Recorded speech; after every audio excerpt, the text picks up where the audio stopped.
Caddyshack. I was having a hard time once. I felt really good about that. And I mean more than just for work. I mean available for work, but available just for life to happen to you. A golf movie about a caddy, a gopher, and a man who declared war on both. And somehow, it became one of the most quoted comedies in American history. 45 years later, people still recite these lines at dinner tables, on golf courses, and in places that have absolutely nothing to do with either. But here's the thing. Almost everything you think you know about how this movie got made is wrong, or at the very least, wildly incomplete. Today we're cracking open 21 bizarre, shocking, and genuinely jaw-dropping facts about Caddyshack, the 1980 comedy that critics buried, audiences resurrected, and Hollywood has been trying to explain ever since. And stick around for number one, because the truth about how this movie was actually written will permanently change the way you watch it. Before we tee off, smash that like button and subscribe so YouTube keeps putting this kind of deep dive content right in front of you.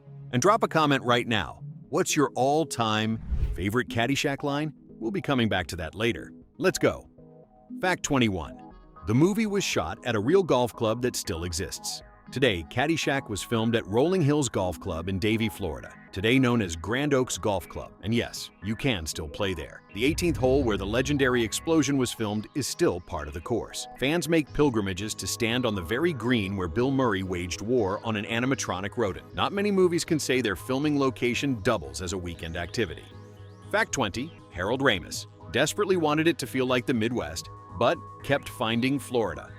Harold Ramis wanted Bushwood Country Club to feel like a stuffy Midwestern institution. Oak trees, rolling hills, the smell of old money and quiet disappointment. The problem? He was shooting in Florida. Rolling Hills was chosen specifically because it had fewer palm trees than most local courses. Fewer, not zero. Every time a palm drifted into frame, the crew had to scramble. Tighter angles, repositioned equipment, anything to hide the tropical evidence. Nothing destroys the illusion of Illinois privilege faster than a coconut palm casually appearing in the background. The whole production was essentially an elaborate game of hide-and-seek with Florida's own geography.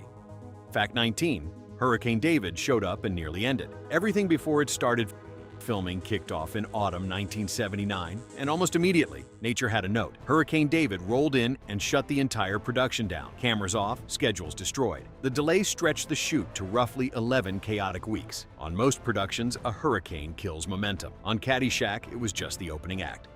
Fact 18. The script was 200 pages long and treated like scrap paper. Here's something that should stop you cold. 3 writers, Harold Ramis, Brian Doyle Murray, and Douglas Kenney, spent 3 months building a 200-page screenplay. That is a lot of pages. A standard feature film script runs around 90 to 110. They had nearly double that. And once the cameras rolled, the 3 lead comedians treated it less like a sacred document and more like a rough suggestion someone had written on a napkin and then left in the rain. By the time filming wrapped, the script had been so thoroughly improvised over, rerouted around, and outright ignored that the first rough cut of the film ran over 4 hours. That is not a comedy. That is a hostage situation with a golf cart. The studio carved it down to 98 minutes, and the surgery was described as brutal. Fact 17. Entire character arcs were cut. Somewhere, a 4-hour Caddyshack exists. The theatrical cut runs 98 minutes. The first rough cut ran over 4 hours. That means somewhere in a vault, there are more than 2 hours of Caddyshack the public has never seen. Entire subplots, extended scenes, character moments filmed and then removed. A significant romantic storyline between Danny and Maggie was gutted to almost nothing. The caddies, meant to be the film's heart, became supporting players in their own story. Whatever's in that vault could be extraordinary or could explain exactly why it was cut. Drop a comment if you think that footage should ever be released.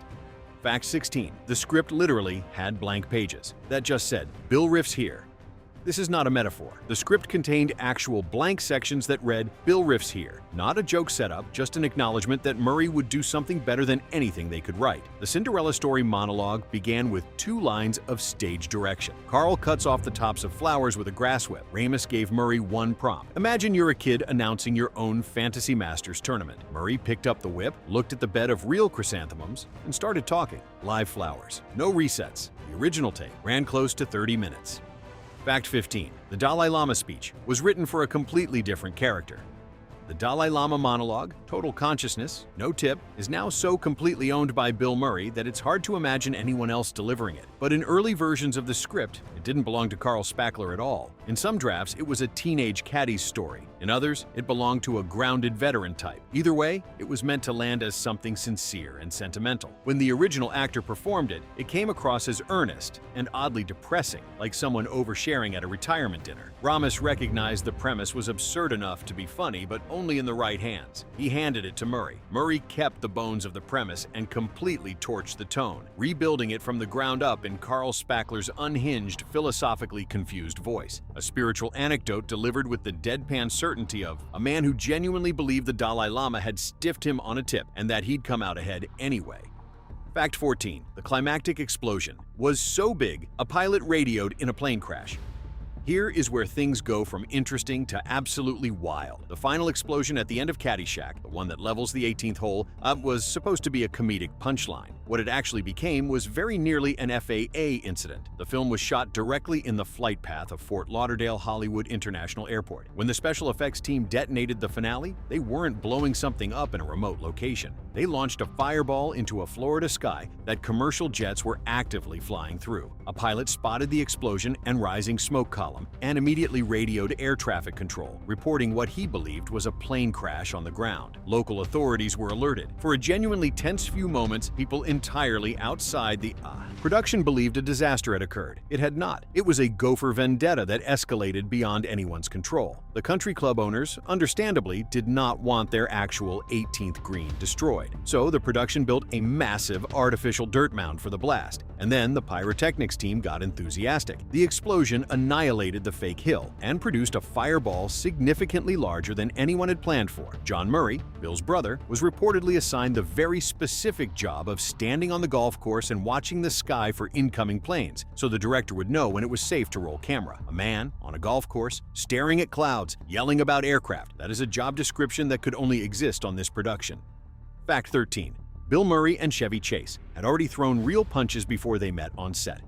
2 years before Caddyshack, Murray and Chase got into an actual physical fight backstage at Saturday Night Live, February 18, 1978, in John Belushi's dressing room, minutes before airtime. Chase had left SNL at the height of its fame to pursue Hollywood. Murray was brought in as his replacement. When Chase returned to guest host, the resentment went radioactive. Insults flew. Murray reportedly called Chase a medium talent. Chase fired back with personal jabs, and it escalated past words. Belushi physically separated them so the live broadcast could happen. Fast forward to Caddyshack. Given their history, the script kept Carl Spackler and Ty Webb in completely separate orbits. Zero shared scenes, possibly by design, possibly for liability reasons. But Ramos eventually realized you cannot put two comedy powerhouses in the same movie and never let them interact. The Shack sequence was written quickly over lunch and filmed that afternoon. Whatever tension remained from 1978, you cannot see it. The scene crackles. Two men who couldn't share a room 2 years earlier created one of the most naturally funny scenes in the film. Fact 12. The movie started as a serious coming-of-age story, with real emotional stakes. Before Caddyshack became a comedian-driven demolition derby, it was designed to have feelings, real ones. Brian Doyle Murray, Harold Ramis, and Douglas Kenney conceived the original script as a grounded coming-of-age story centered on teenage caddies navigating class, ambition, and summer jobs at a private club. The story pulled heavily from the Murray brothers' real childhood experiences caddying at Indian Hill Club in Illinois. The scholarship subplot wasn't invented for dramatic purposes. The Murray brothers' older brother Ed actually won a Chick Evans Caddy scholarship. The stakes in the script were personal before a single camera rolled. The adults, Ty Webb, Al Chervik, Carl Spackler, were meant to be colorful background flavor, satirical seasoning in a larger story about teenage dreams and carrying rich people's bags for tuition money. And then filming started, and Chevy Chase, Rodney Dangerfield, and Bill Murray began being themselves at full volume with no ceiling. The coming-of-age story didn't lose the movie on purpose. The movie simply evolved into something nobody planned for. Fact 11. The gopher cost $500,000 and was never in the original script. The most disciplined performer on the Caddyshack set had hydraulic ears. The gopher barely existed in the original script. One scene, a pest problem. After filming wrapped, producers screened the cut and realized they had laughs, but nothing connecting them. Their solution turned that one scene rodent into the film's entire connective tissue. The puppet cost around $5,000, but add the reshoots, tunnel sequences, and effects integration, and the total ballooned to roughly $500,000. in 1980 money. The effects team had ties to John Dykstra, the Oscar-winning pioneer behind Star Wars. The same lineage that built the Death Star trench run was now animating a smirking gopher on a Florida golf course. Fact 10. Rodney Dangerfield was completely lost on his first day of filming. Rodney Dangerfield walked onto a film set the way most people walk into a country where they don't speak the language. He was a stage comic, decades of working nightclubs and reading rooms, projecting to the back row, timing his delivery to audience laughter. None of that translates directly to filmmaking. His first day of shooting was the Al Chervik entrance scene in the pro shop. Ramis called action. Nothing happened. Dangerfield stood there. Ramis called action again. Still nothing. He walked over and explained the cue. Dangerfield blinked and said, "You mean do my bit?" Ramis said yes. "Rodney, do your bit." And Dangerfield pounced into the room and delivered a flawless take, including the legendary line about the hat deserving a free bowl of soup, completely unscripted. From that moment on, Ramis reportedly never said action for a Dangerfield scene again. He also couldn't understand why nobody on set laughed after his punchlines. He'd spent decades reading rooms. Suddenly the room was dead silent, on purpose. Someone had to explain that laughter during filming ruins the audio. A man who had spent 40 years getting laughs was now performing in a vacuum. He was getting no respect here either. Fact 9. Don Rickles was almost Al Chervik. Before Rodney Dangerfield was cast as the loud, zero-respect wrecking ball of Bushwood, Don Rickles was reportedly considered for the role. And look, if you know Don Rickles, you know that restraint was never on the menu. The casting could have worked in its own chaotic way. But Harold Ramis caught Dangerfield on The Tonight Show and became convinced that his specific brand of rapid-fire insult comedy belonged on a golf course. He handed Rodney the role, making it his first major feature film appearance. It is genuinely difficult to imagine this movie existing without Dangerfield in it, but for a brief window in casting history, it almost went a completely different direction. Fact 8. The set was described as 6 weeks of spring break that somebody accidentally pointed cameras. And by most accounts, the Caddyshack production operated less like a structured film set and more like a party that had been running long enough to forget why it started. Cast and crew later confirmed that the production was a non-stop social event. Drugs were prevalent. Sleep was optional. The script ranked somewhere below quality sunglasses on the daily priority list. Harold Ramis was technically directing, but directing this cast in this environment was described as trying to referee a food fight with a clipboard. Not everyone found the chaos charming, and more on that very shortly. Fact 7. Ted Knight was the only true professional on set, and it nearly broke him. Ted Knight arrived at Rolling Hills Golf Club with every line memorized and his professionalism fully loaded. He came from years on The Mary Tyler Moore Show, tight scripts, precise timing, the wildest variable being someone slightly missing a cue. And then he looked around at what was actually happening on the Caddyshack set. Golf carts racing around the course at night, pranks, call times treated as gentle suggestions, substance use everywhere he turned. Knight came from a world where you say the lines as written and respect the rhythm of the scene. The rest of the cast operated like a jazz band, loose, unpredictable, barely playing the same song twice. For an actor built on discipline, it had to feel like showing up to a chess tournament and finding everyone else playing dodgeball. But Knight stayed locked in. And his performance as Judge Smales, pompous, outraged, perpetually one insult away from a coronary, became one of the film's most essential anchors. The movie needed a straight man. Knight was the straightest man in a room full of wild cards.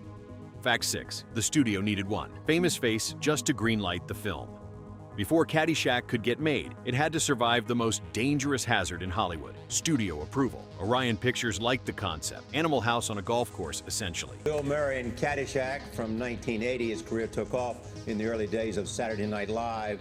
But had one firm condition: attach a star who could sell tickets, or the movie stays in development. Orion had already passed on 2 of Harold Ramis's darker comedy pitches. Chevy Chase had recently demonstrated real box office pull with Foul Play. And once his name was attached to Caddyshack, the project stopped looking like a risky experiment and started looking like something that might actually get a release date. The studio demanded one big name. They got a full ensemble of them, and those additional names rewrote the film's DNA entirely.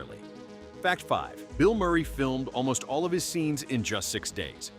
Carl Spackler was filmed in 6 days, less time than most people spend intending to start a new diet. It tracks. Murray was never supposed to matter. Carl was written as a small, mostly silent background role.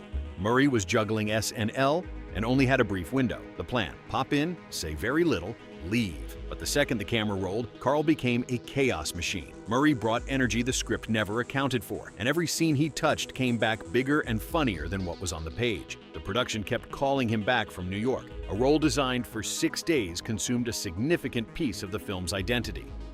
Fact 4. The Baby Ruth pool scene was based on a real prank and the candy bar sinks. The iconic pool scene, adults screaming and scrambling out of the water as if something prehistoric had just clocked in, was inspired by an actual teenage prank pulled by co-writer Brian Doyle Murray in real life. Here's the part that didn't make the brochure. A real Baby Ruth bar sinks. It goes straight to the bottom like a chocolate brick. Getting that perfect, leisurely, ominous float across the pool surface required a prop department solution. Buoyant foam replica of the candy bar, engineered specifically for the shot. Then, right before Murray reaches down and bites into it with the casual confidence of a man who has never once considered the opinions of others, they swapped in the real thing. A teenage prank from an Illinois country club, filtered through a prop department's foam engineering, and Bill Murray's complete absence of shame became one of the most replayed moments in 1980s comedy. Fact 3. The actress who had 2 hit comedies and then vanished completely. Sarah Holcomb played Maggie O'Hooligan in Caddyshack. If her face looked familiar in 1980, it was because she'd already appeared as Clorette the pastor's daughter in National Lampoon's Animal House 2 years earlier. 2 major comedies before the age of 22. That is not a slow start. That is a trajectory most actors spend entire careers chasing. And then she was gone. Her entire film career lasted 4 years. After Caddyshack, she disappeared from Hollywood completely and permanently. Behind the scenes, the story was more complicated. Animal House co-writer Chris Miller later noted that Holcomb was significantly younger than the hard-partying crowd around her, and the late 1970s comedy scene was not known for protecting its youngest members. Reports over the years have consistently described Holcomb living quietly in Connecticut under another name, surrounded by family who have actively worked to protect her privacy. As of the mid-2020s, she has been out of the public eye for more than 40 years. In an industry built entirely on comebacks and reinventions, that kind of sustained, deliberate silence is almost unprecedented. Fact 2. Critics hated it. Then cable television changed everything.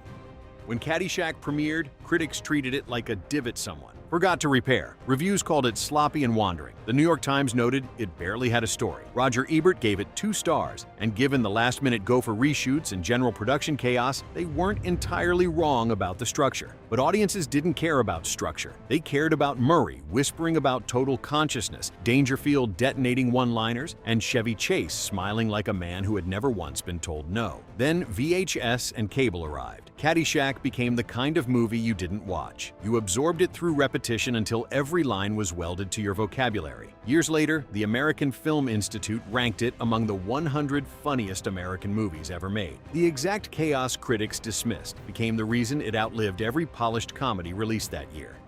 Fact 1. The Murray brothers turned the movie into a real restaurant that outlasted its own neighbor.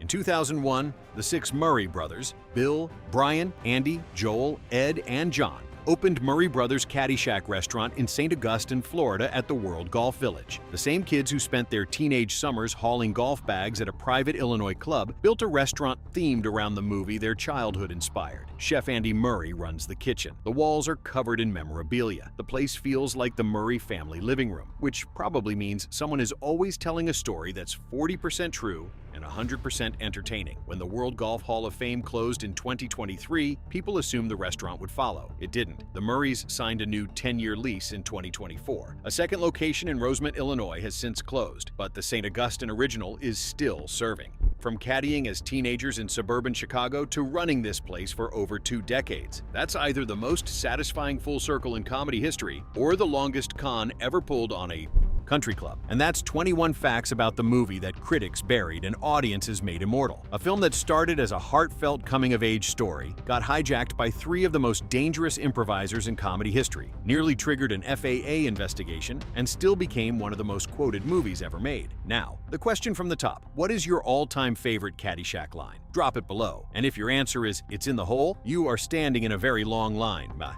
excellent company. Hit subscribe and ring the bell for more deep dives into movies that had no business working but became legends. Until next time, watch your backswing.